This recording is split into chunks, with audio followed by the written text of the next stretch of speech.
పొలాల నమ్మి హలాల దున్ని ఇలాతలంలో హేమం పిండగ జగానికంతా సౌఖ్యం నిండగ విరామమెరుగక పరిశ్రమించే బలం ధరిత్రికి బలికావించే కర్షక వీరుల కాయం నిండా కాలువ కట్టే ఘర్మజలానికి ఘర్మజలానికి ధర్మజలానికి ఘర్మజలానికి ఖరీదు లేదోయ్. నరాల బిగువు కరాల సత్తువ వరాల వర్షం కురిపించాలని ప్రపంచ భాగ్యం వర్ధిల్లాలని గనిలో వనిలో కార్ఖానాలో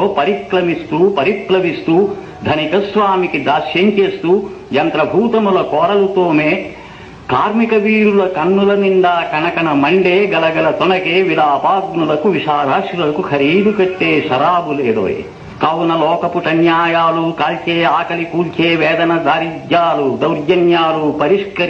బహిష్కరించే బాటలు తీస్తూ పాటలు రాస్తూ నాలో కదిలే నవ్య కవిత్వం కార్మికలోకపు కళ్యాణానికి త్రిలోకాలలో త్రికాలాలలో శ్రమైక జీవన సౌందర్యానికి సమానమైనది లేనేలేదని కష్టజీవులకు కర్మవీరులకు నిత్యమంగళం నిర్దేశిస్తూ స్వస్తివాక్యములు సంధానిస్తూ స్వర్ణవాద్యములు సంరావిస్తూ యథార్థ జీవిత యథార్థ దృశ్యం పునాదిగా ఇక జనించబోయే భావి వేదముల జీవనాదములు జగత్తుగంతా సవులిస్తానోయ్.